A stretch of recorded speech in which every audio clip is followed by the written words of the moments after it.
본문은 옛날 이스라엘 백성들의 죄를 다루는 이야기입니다.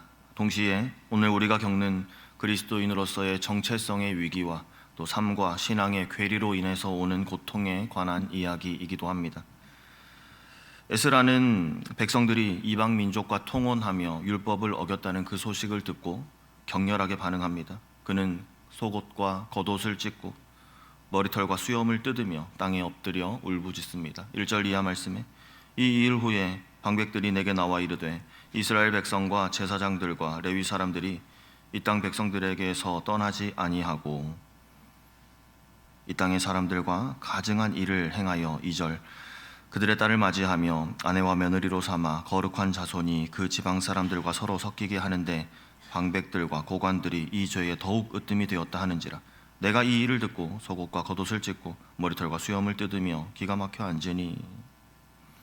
에스라의 울부짖음, 이것은 단순히 백성들이 율법을 어겼구나 이 정도가 아니었습니다. 이 정도의 감정이 아니었던 겁니다. 하나님의 백성으로서의 구별되어야 할 존재 방식과 또 실제 이스라엘 백성들의 삶의 방식이 지금 충돌하고 있습니다. 서로 지향하는 방향이 다른데 서로 다른 방향으로 계속해서 치닫다 보니 찢어지고 구멍나 버렸습니다. 그 깊이를 알 수 없을 만큼 공백이 생겨난 겁니다. 에스라의 찢어진 옷, 하나님의 백성으로서의 정체성의 파열을 시각적으로 보여주고 있습니다. 혼란스러운 내면을 더 이상 감출 수가 없습니다. 에스라의 울부짖음은 우리가 율법 앞에서 무엇으로도 가릴 수 없는 그 근본적인 구멍, 그 결핍을 직면하면서 터져나왔던 신음인 것이죠. 찢어진 옷 사이로 그리스도인으로서의 파열된 정체성이 울부짖는 소리가 터져나오는 것 같습니다. 우리가 누구인가? 우리가 지금 서 있는 이곳은 어디인가? 우리가 여전히 하나님의 백성인가? 라는 그러한 울부짖음 말입니다. 에스라는 지금 그 찢어지고 구멍난 그 결혈을 가만히 앉아 응시하고 있습니다. 그것을 직면합니다. 피하지 않고 핑계대지 아니하고 그 앞에서 울부짖습니다. 하나님의 말씀은 오늘 우리에게 동일하게 적용됩니다. 우리도 신앙생활 중에 때로는 하나님 앞에서 말로 표현할 수 없는 그러한 통증을 느끼기도 합니다. 그것이 죄의 무게 때문일 수도 있고 정체성을 잃어버린 혼란 때문일 수도 있습니다. 나의 삶과 신앙, 과연 이대로 괜찮은가? 라는 질문을 우리 스스로에게 던져보지만 불안합니다. 피하고 싶을 뿐입니다. 겉으로는 경건해 보이고 예배와 봉사의 자리에 있습니다. 신앙생활을 잘 하는 것 같아 보입니다. 하지만 마음속에는 여전히 복잡하고 뒤틀린 욕망이 숨겨져 있는 것은 아닙니까? 율법 앞에 무너진 정체성이 우리 안에도 있습니다. 질문합니다. 나는 괜찮은 신자가 맞는가? 나는 정말로 하나님의 백성이 맞는가? 이 질문 앞에 우리 얼마나 자주 불안해하며 이 질문을 회피하고 있습니까? 우리는 가끔요, 아니 생각보다 자주요, 우리 스스로를 속이고 우리의 이미지를 포장합니다. 옛사람이 아직도 주도권을 잡고 있음에도 불구하고 마치 새 사람인 척 그렇게 살아가고 있습니다. 하지만 그럴 때 우리는 눈을 뜨고 그 파열된 부위를 바라볼 필요가 있습니다. 불안을 감추거나 무시하는 것이 아니라 그 결혈을 정직하게 직면하는 그 자리가 하나님 앞이라면 하나님 앞에서 우리의 실패, 우리의 절망, 우리의 무너진 그 자리, 우리의 상처난 그 정체성을 가만히 바라보고 있는 그 자리가 하나님 앞이라면 그곳에서 회복의 싹이 틀 것이기 때문입니다. 에스라는 그 결혈 앞에 자기 자신을 찢습니다. 그리고 그 자리에서 하나님을 찾습니다. 이것이 바로 진정한 회개의 시작인 것입니다. 우리도 마찬가지입니다. 우리의 신앙 여정은 이러한 정체성의 위기, 율법 앞에서 무너져 내리는 그러한 경험이 없이는 시작될 수 없는 것입니다. 찢어진 옷은 부끄러운 실패의 상징이 아니라 오히려 구원을 향한 첫 걸음이요, 참된 자기 인식의 시작이며 하나님께서 허락하시는 회복의 시작인 줄 믿습니다. 저녁 제사 때가 되자 에스라는 무릎을 꿇고 손을 펴서 하나님께 기도합니다. 5절 이하 말씀에 저녁 제사를 드릴 때에 내가 근심 중에 일어나서 속옷과 겉옷을 찢은 채 무릎을 꿇고 나의 하나님 여호와를 향하여 손을 들고 말하기를 나의 하나님이여 내가 부끄럽고 낯이 뜨거워 감히 하나님을 향하여 얼굴을 들지 못하오니 이는 우리의 죄악이 많아 정수리에 넘치고 우리의 허물이 커서 하늘에 미침이니이다. 이어지는 구절의 내용을 요약하면 이런 말입니다. 우리는 마땅히 멸망했어야 합니다. 하지만 하나님께서 우리를 은혜로 살려주셨습니다. 돌아보니 우리는 받아야 할 벌보다 훨씬 더 가벼운 그러한 처벌을 받았습니다. 그런데 10절 말씀에 우리 하나님이여 이렇게 하신 후에도 우리가 주의 계명을 저버렸사오니 이제 무슨 말씀을 하오리까?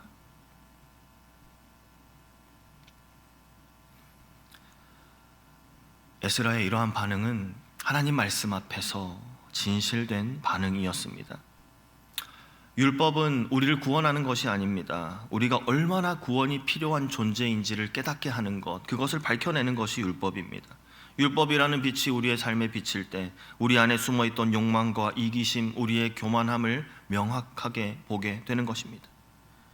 정말 나에게는 스스로 선을 택할 의지가 전혀 없구나. 이 뼈아픈 진실을 율법 앞에 우리가 마주하게 됩니다. 율법은 그렇게 우리를 처참히 부서뜨리는 것이죠. 하지만 역설적이게도 하나님께서는 우리를 죽이심으로써 우리를 살리십니다. 하나님께서는 우리를 철저히 무너뜨리심으로써 복음이 들어올 그러한 공간을 만드시는 것인 줄 믿습니다. 우리를 향한 율법의 고발이 끝나는 그 시점, 에스라의 기도는 절정으로 치닫습니다. 15절 말씀에 이스라엘 하나님 여호와여 주는 의로우시니 우리가 남아 피한 것이 오늘날과 같사옵거늘 도리어 주께 범죄하였사오니 이로 말미암아 주 앞에 한 사람도 감히 서지 못하겠나이다 하니라. 에스라 고백합니다. 하나님, 이제는 우리에게서 더 이상 어떤 실망할 것도 남지 않았습니다. 모든 가능성이 바닥이 났음을 인정합니다. 하나님, 완전한 무력감의 고백인 것이죠. 하지만 이러한 절망의 끝자락에서 우리의 모든 가능성이 제로가 되는 이 지점에서 바로 은혜가 시작되는 것입니다. 구원은 우리 안에서 우리가 만들어내는 것이 아니라 외부로부터 오는 사건입니다. 예수 그리스도의 오심, 우리의 요청 때문이 아니라 전혀 예상하지 못하는 그런 순간에 주님 오신 것이었고 전적으로 하나님의 은혜로 오신 것입니다. 우리가 아직 죄인 되었을 때에 그리스도께서 우리를 위하여 죽으심으로 구원은 우리의 믿음의 결과가 아니라 하나님의 신실하심의 선포입니다. 우리는 그 선언을 믿음으로 받아들이는 것입니다. 율법이 우리를 죽였을 때 하나님의 복음은 우리를 살리십니다.